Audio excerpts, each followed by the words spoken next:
Don't get too excited, that's a while. Yeah, hey, at least you're not number two.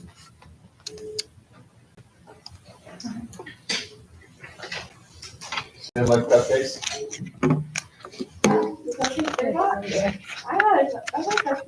Did you enjoy it?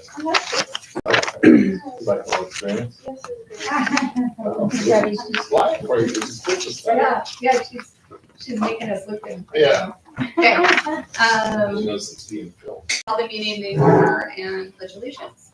Pledge allegiance to the flag of the United States of America and to the republic for which it stands, one nation under God, indivisible, with liberty and justice for all.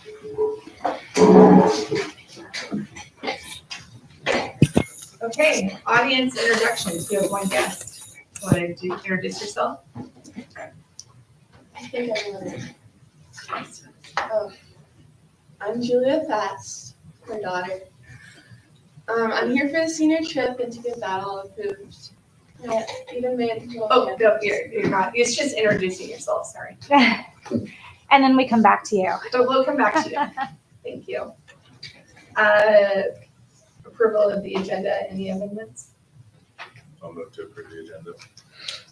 I will second. All in favor? Aye. Any opposed? Okay, agenda approved. Delegation of visitors. I don't think we have anyone. Nobody online? Okay. Items of information for the board updates. Yes. So just looking at, you just want me to start with the superintendent report, correct? Updates or reports? Well, that's what- Updates, are there any We can take updates? the updates out of there, that was Yeah. for the, Construction stuff. yeah. Oh, okay. Okay, then we'll move to reports, superintendent report. Yeah, sorry to get there. So, we had the seniors here. I'm gonna go ahead and start off with this. So it's the second paragraph, but Julia can attest to this, but we have had a huge amount of kids through all grade levels trying to use that playground every day. Some kids during class time when they're not supposed to. But this weekend, even today, when conferences were going on, we had tons of kids using it. It was really exciting to see the joy that, you know, I put in there about a student saying, "It's the greatest day of my life." It was my own kid who had said that, and I don't know how I felt about that. But, you know, just the sheer excitement that kids had. And it wasn't just the kids, it was, we had parents calling saying, "Can we come use it?" And, you know, when we had dog scent stuff going on, we had somebody saying, "Hey, I'm gonna bring my kids this weekend. Is it all right if I do that?" Yeah, of course it was. So just the excitement that we have there, it's been really great. You know, we're disappointed the surfacing wasn't all the way completed. We haven't had to pay for it until they complete the project, so that part's good. But, you know, just being able to utilize it finally, and that seems like a win for our kids. So it definitely is a win for our kids. So we're excited about that. And then the top part of there, I talked about, you know, we're a third of the way through the school year, which seems crazy. You know, we had an opportunity to do conferences today and again tomorrow. We usually get about 30% of our high school parents in to discuss progress of their kids. And then K through 8, we have almost every single one come in and have the conferences. And I had Sherry Ritzager in here. She's been volunteering here in our school. And she came in and met with me last Thursday. And we talked about conferences and, you know, the challenge of working with high school sometimes. You know, we've done the cafeteria style in the gym where we set up booths, and we've done it this way. And we finally get more participation this way and be able to communicate with all the teachers at once. I felt like it went really well today. I had an opportunity to sit in on quite a few of the high school conferences. And in the past, when I first started here, I felt like it was, you know, there were like 6 teachers sitting on one like half circle and then the parent and the kid on the other side of the room. And that's not what it's like anymore. It's, you know, a circle or a square type deal. We're all part of the conversation, sitting amongst each other and just having a conversation overall. So I felt that over the years that's changed for the better, and I really was happy with some of the conversations we were able to have with families today. We really appreciate the time that people take out of their day to make this happen, because we know there's only so many nighttime slots available. People like to have nighttime slots, but those are difficult to have sometimes. But having a 12-hour marathon one day and then the next day, the 4 hours, has worked out pretty well over the years that we've made those adjustments. So really appreciate the time. Our special ed department also is really good. Caitlin Hutchison has gone around quite a few of those conferences, making herself available for our families. And in case they have any questions about specific plans that their students may have as well, or any updates. And then other than that, a couple of weeks ago, our high school had a chance to listen to a guest speaker about the Holocaust, share that story with you folks. That came up in one of our conferences today about a student talking about that experience also, one of our high school students. So I thought that was really great that was something that they went home and talked about with their folks as well and shared that experience. And then our juniors and seniors went to the Grand Ron Fair. There was kind of mixed reviews. Those were kind of hard, It wasn't the worst thing. Okay, well, that's good. I'm glad. That's not as good as the cupcakes I asked you about, but it worked. So we were a little disappointed with a field trip last year, as I had shared before. And sometimes you're uncertain about what some of these college and career readiness programs are going to be, because the tribe has tried to do a really good job of helping support students in our area, and we're thankful for that. So we wanted to try to make sure that we got an opportunity to go there and see what that was like. So again, I've heard mixed reviews on that. We're thankful that they did that for the kids in our region, but we're always looking for other opportunities. And then we continue to do that each month or so, rotating through Hudson. And then community outreach going on. I capitalized the H in Christmas. I saw that after I sent it, but we have Food for All in the Christmas program, Thanksgiving feast. It was great. It was about 110 people, 118 people. Total that. She sent us an update. It was awesome. Yeah. It's fantastic. I was really appreciative of the hard work, and especially being one person down. We have a person that's been filling in for our former kitchen helper.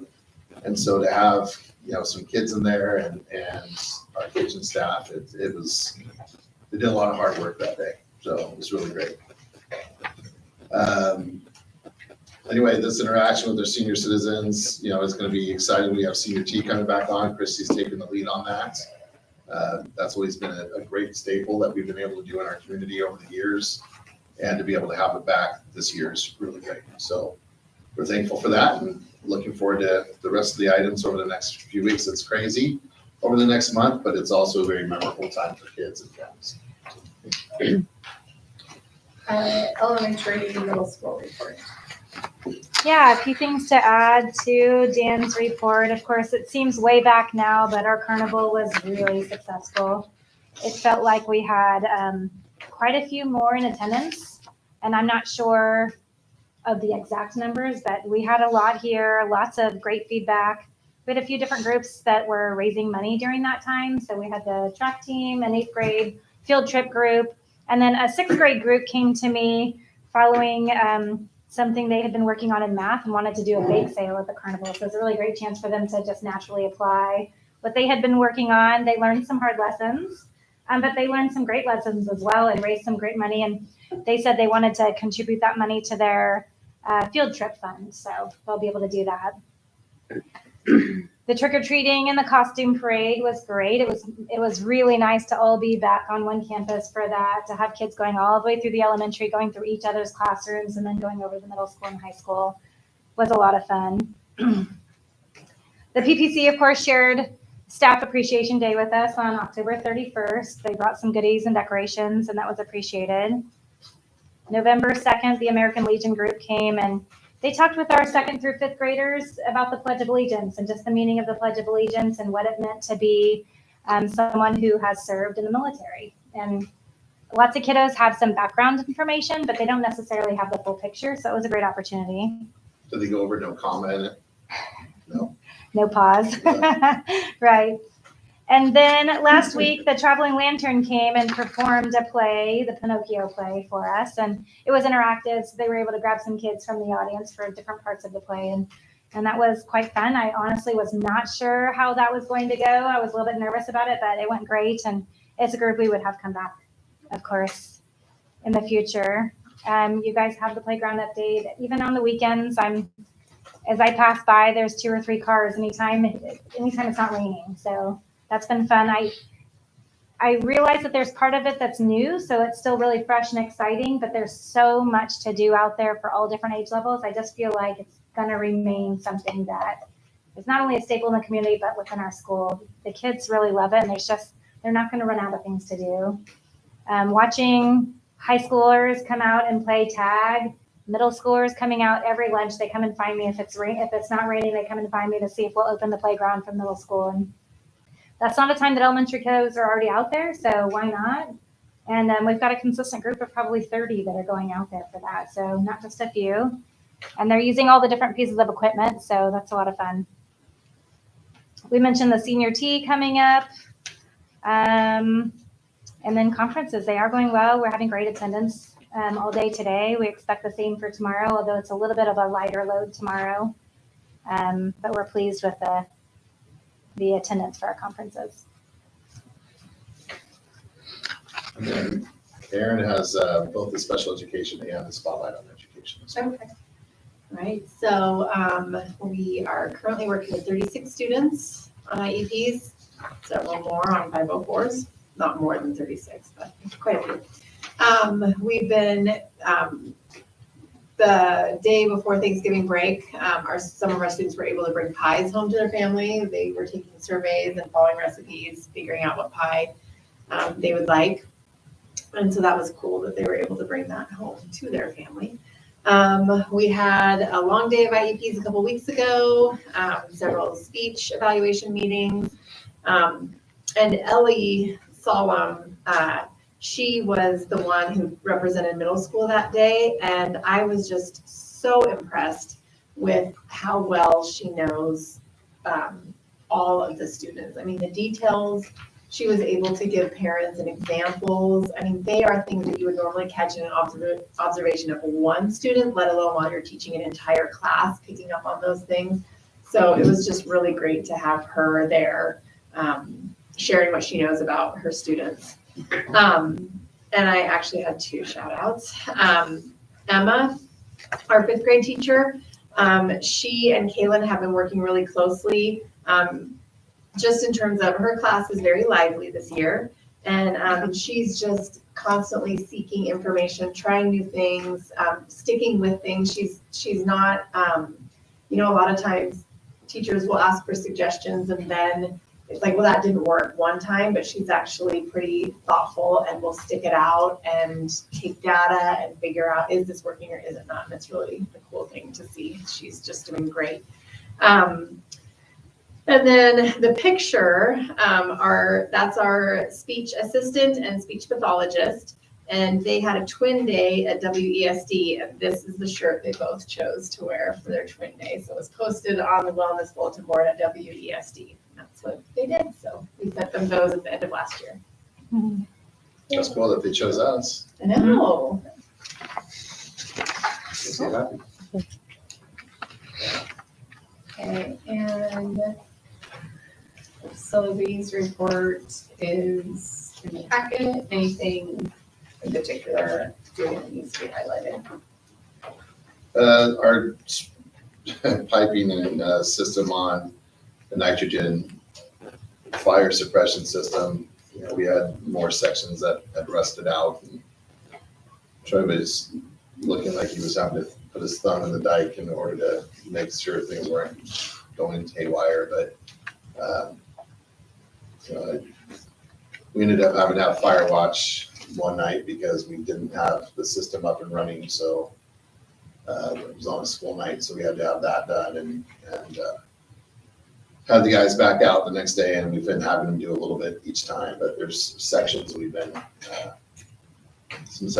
having to replace, some T's and crosses there where the sediment has built up. But and rusted through enough. We don't necessarily want to remove all the sediment in there, because if we do that, that could cause chaos, because then we could have way more holes that end up developing. So we put a lot of money into this system over the years. It seems, I mean, we talk about the roof sometimes back in the day, but this feels worse sometimes than that. But I mean, it's totally safe and it's working. The system's all, up and running, and it's, it's got strong readings on the gauges and all that stuff. So we feel good about it. But, over time, it's just continued to deteriorate. So kind of where we are with it. So that one's a little unfortunate, but other than that, we keep working on, just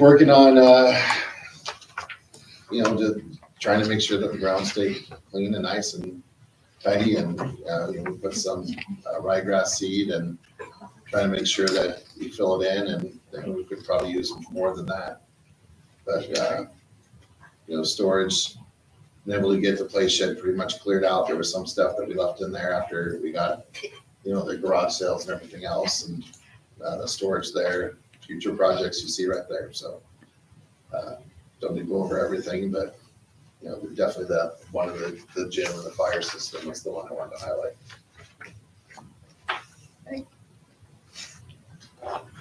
And then next, 22-23 SIA report. Sure, and Vanessa, this is the one in the minutes we need to make sure we're marking down. So another annual report from the Department of Education, for the Department of Education. So there's 4 questions that they ask, and we'll put these online for the community to see as well. And that way ODE can see that we did it as well. But our SIA plan has been pretty helpful, making strides in improving our instructional strategies and opportunities for our math students. We, with our funding for this last year, and a new biennium is starting now, but for last year we had our math specialist and 2 IAs that were part of, for FTE, that are part of the SIA grant. And then we also had about 130,000 that was going to the construction project of the CTE lab. So those are the main areas. We also had some support items for, use in the CTE lab, and also the math manipulatives and intervention strategies. So we were able to use some funds for that. So we just talked about those projects, where they are with that, and it just talked about behavior, actions, policies, practices you have that related to that implementation. So we just went through that and addressed those items and try to answer that question as best we could. That one's the longest answer, so I don't want to read the whole thing to you, but I wanted to make sure that you had that. And then if there was any questions from anybody in the audience, which unless Julie has one, I don't think we do.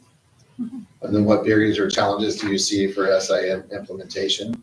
So we talked about some of the adjustments that we've had to make. And so last year we talked about, because it's for last year's schedule, trying to make sure that we had some of that professional development and collaboration time. So that's why we adjusted that schedule by 15 minutes to create that time on Wednesdays, where we had an hour of time together.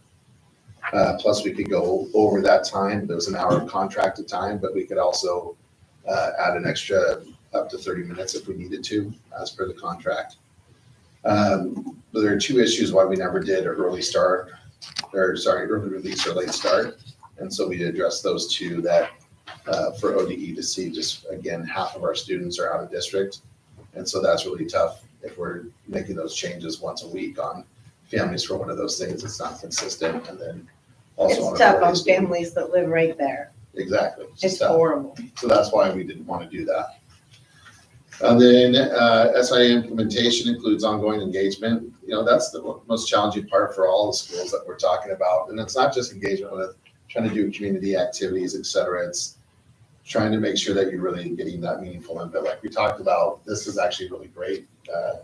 What we were talking about with, just earlier today on the focal point thing, because that allows people, not just our board, but other people that may want to come in and talk about some of these issues, our staff, et cetera, on things that we see that we may want to address through future years of SIA funding. Now, our SIA is rolled into the integrated guidance, which now covers things like the high school success dollars as well, and early intervention strategies as well for graduation.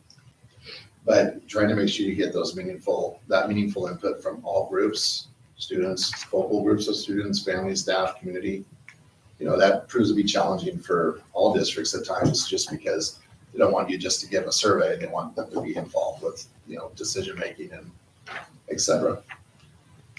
So it's going to be an ongoing opportunity that we need to make sure that we have in order to be creating and maintaining those, in order to get as much input as possible. And that kind of talks about parlays into four.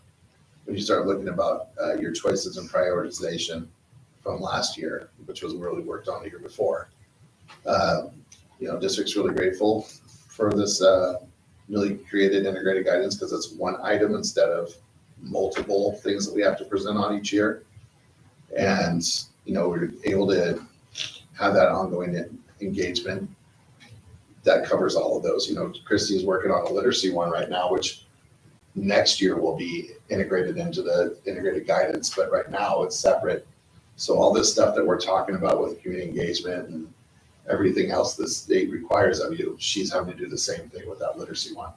So to just be able to get it all rolled up into one just makes a way better situation and a lot less reporting, et cetera. And so district really attempted to create impactful opportunities for our students and also leverage our current district offerings and construction projects and use the SIA funds in order to help provide some well-rounded programs, whether that was with our math specialists with K through 8, or whether that was the creation of the CTE lab. That was, something that we wanted to be impactful for high school, middle school, and elementary. And I think we were able to do some of that with that $300,000. That's it. Any questions, Julia? Good. Board, any questions? Okay, that's good. Thank you. Early literacy success school grants. Yeah, I have some information that might be best to be able to actually read through as we discuss it. Sure. And this is an update, still have more to do, but we wanted to have an update because it's been trickling out from the state over the last. Yeah, we have lots of information and we have lots of questions. So really, we're in the middle of the application process. It feels in some ways like we're at the beginning of the application process, but I think we're about halfway through. And really, to kind of give you a quick overview, this is a 25% matching grant. You'll see that the funding amounts for 2023, 2024, and the following year are listed.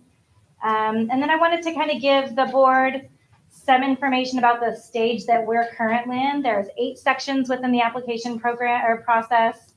And for instance, section 1, student belonging, the bullet points share what the district is already doing and probably what we will probably continue to enhance with this funding. Section 2 goes into family and community partnerships, which is kind of like what Dan was just talking about with the grants. Oral language at the root of the literacy development, which is section 3. I see a typo there. And then section 4, the reading models based in research. And we feel like things like our kindergarten jumpstart program, our flex time at the end of the school day where K-5 is all immersed in reading intervention programs. Our 6th, 7th, and 8th do something similar on a swapping schedule during one of their periods. We're trying to figure out, get some answers. We're a district that has kids from farther away than maybe other typical districts. So having programs be in the after school hours, which appears to be part of the requirements, we're trying to get some more guidance on that because we don't feel like that's going to be serving some of those kiddos that we really are trying to target. Along those lines, we've got a running list of intervention students, and then we've got kind of a watch list, and we really want to be able to be serving those kids on the watch list. So we're playing with ideas of potentially moving one of our IAs over to our reading program where they're just running an intervention program within the service of those watch list kiddos. This is a program or a grant that's focused on K2. Our K2 teachers are all currently either 6 months or a full year and a half into the letters program, which focuses on phonemic awareness. We feel really good about where we are in the application process. There's a few dates that I think are important for the board to know. Next month, when we have a completed application, we will be bringing that information to the board because it will have to be approved when we submit our final application, which is, that deadline is January 8th. We aren't given a lot of time to work with this. And in fact, some of the final decisions for this grant aren't being made until sometime mid-December. So we have our application process going, but we know that we're going to need to go back and make some adjustments. Perhaps you guys would prefer to have that application before the board meeting, knowing that we have to make some sort of a motion one way or another at that December board meeting to meet the January deadline. And then I've just included some information about the grant and the different pieces of the framework and the application process. I'm happy to answer questions, but I also felt like it was probably a lot of information. So it's best for you guys to be able to review it, think of some questions, shoot them my way, and then we'll discuss it further at the December meeting. And the grant matching part, the part we're trying to figure out, the 25% can come from any source, it says. So what we're trying to figure out is with that high dosage, they call it high dosage tutoring. When we rescheduled or, shifted our schedule and had that last 30 minutes of focus, and we started pulling some of our students in order to provide that high dosage tutoring, we're not sure if that's going to count as some of that 25% because we're already investing some of our instructional aides' time with that and our teachers' time, or if they're saying it has to be something different. Again, that we think that we'll be able to absorb that with some of our current salaries for that 25%. That's our thought and our hope. Another But way at the same time, we don't know. They haven't answered that yet. They're going to get that to us at the end of the 30th, So wasn't it can be in kind, it doesn't have to be it's going to be cash. in December.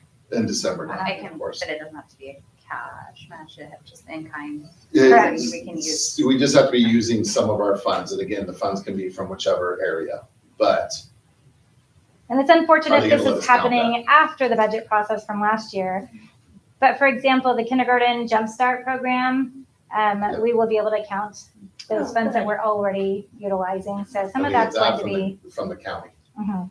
We Yeah. have 5,000, I believe, from that. So, for this year, we have to do about 14,000 SEC. Next year's a little bit over 14,000.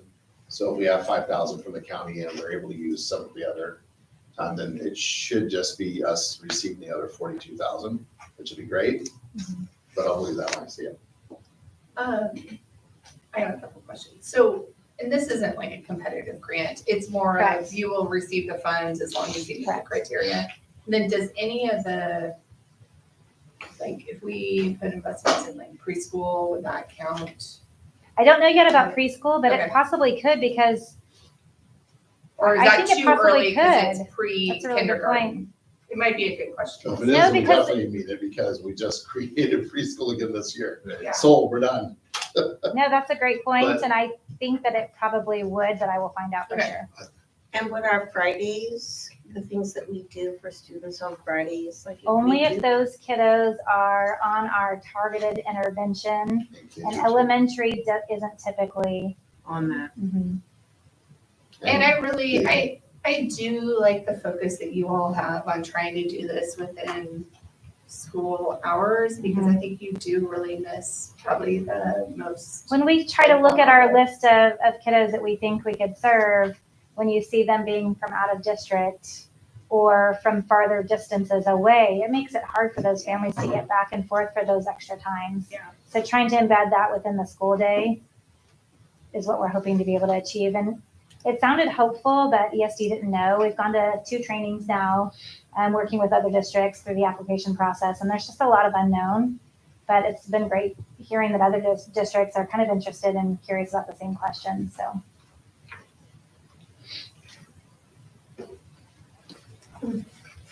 Any other questions? Spotlight on education. Nope, already did that one. Physical education. Oh, grant. Yep. so you hit, it was in It your was yours, report, yeah. sorry, I Yep. couldn't It's tell okay. it was if you were gonna come back or not.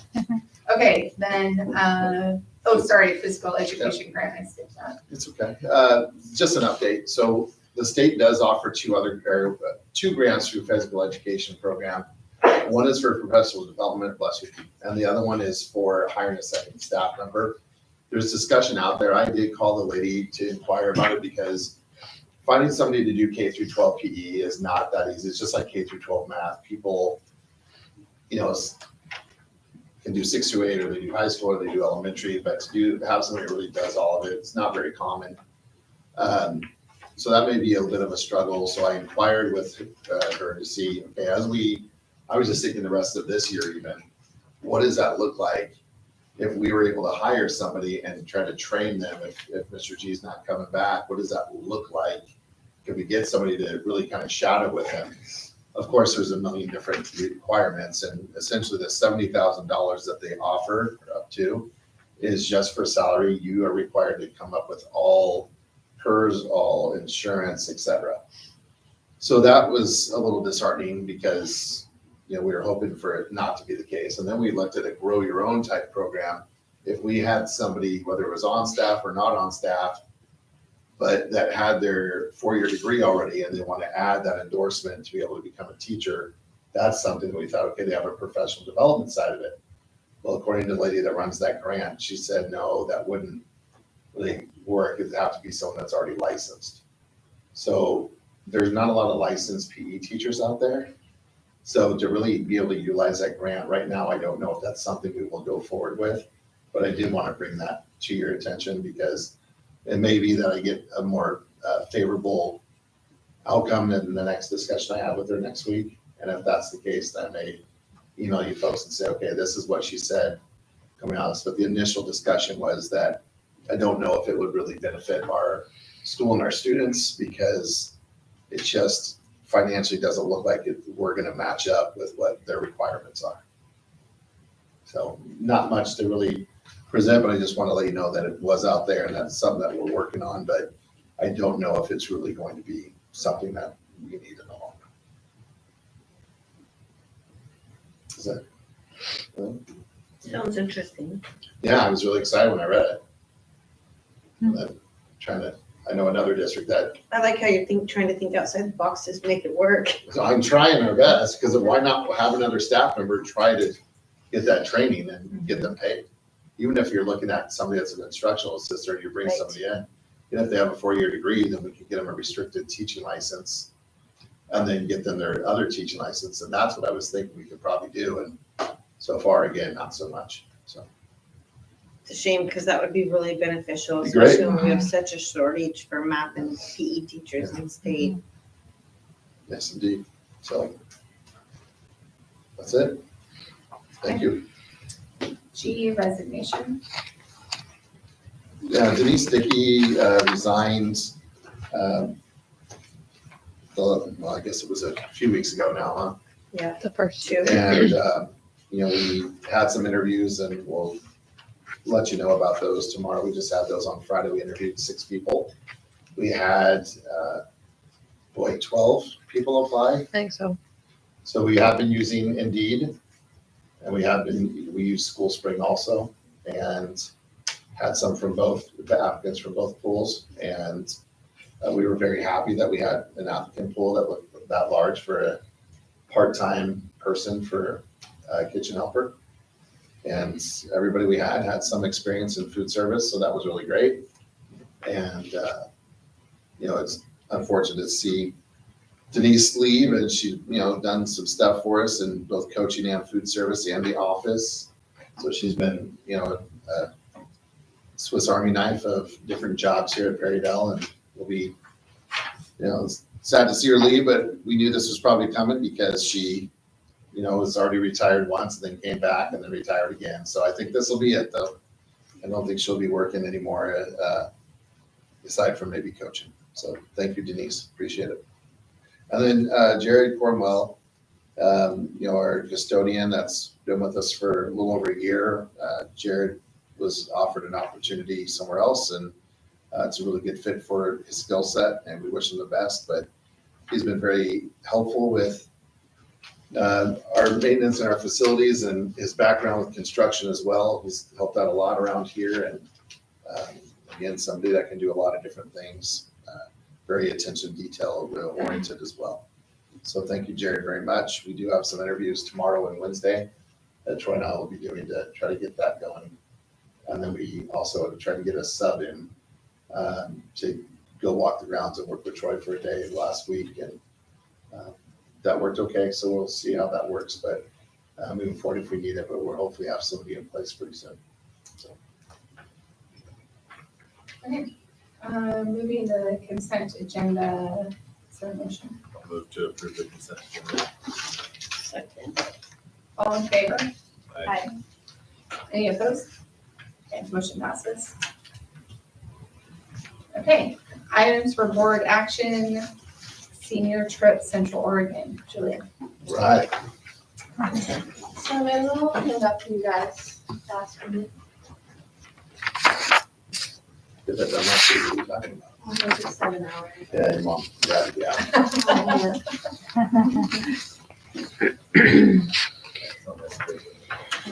I love this paper. Sorry, I don't.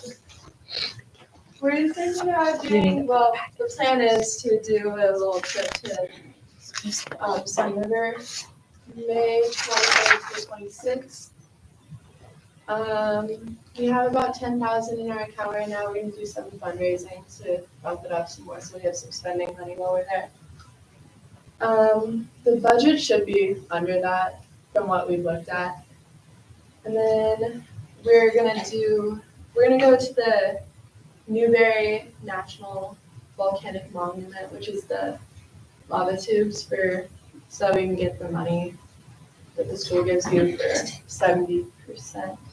They pay for 70%, I believe. The state does. If you do, yeah, so you're talking about transportation. So Yeah, on the reimbursement for transportation, basically we get that, at the end of the year, and it is for stuff that it's educational purposes. So if you have something educational, then, that's something.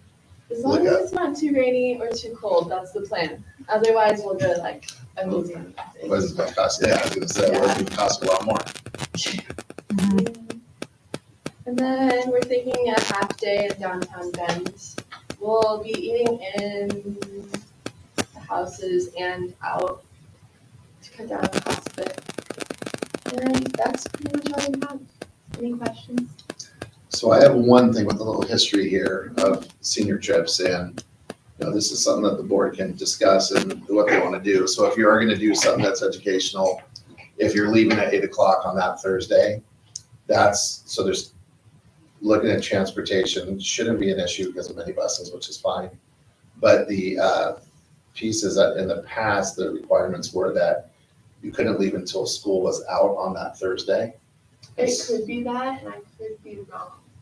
Well, and it could, if you're really doing something that's educational and not just kind of a farce, but if you're doing something that's kind of fun, but yet educational, that's something we can work on as a field trip type thing.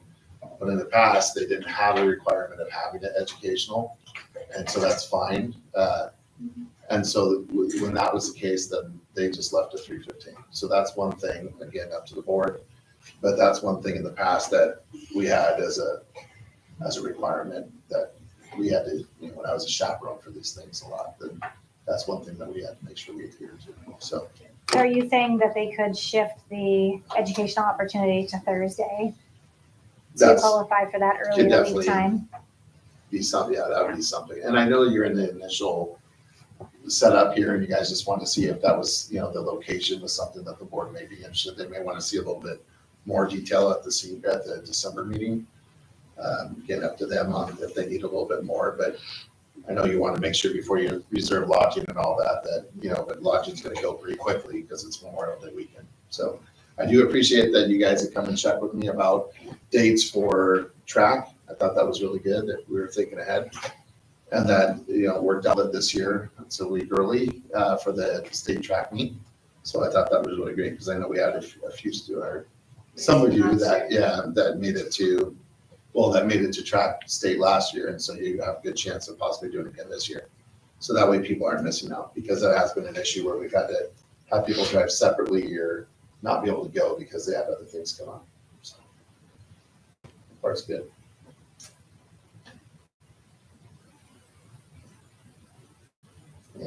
You're looking like you're gonna say something.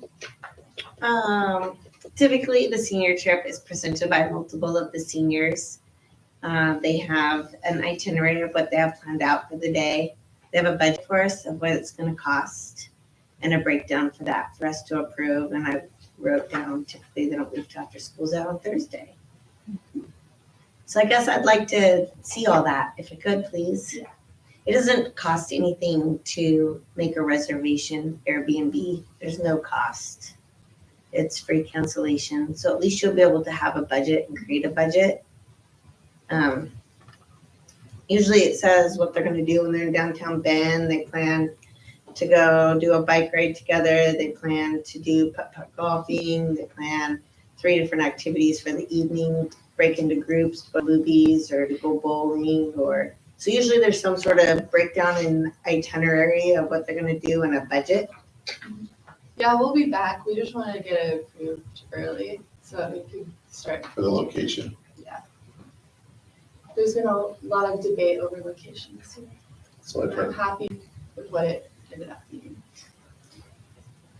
I'm tentative to approve something that doesn't have the budget and doesn't have the breakdown of what activities will be happening. Location's good. Just more info when you have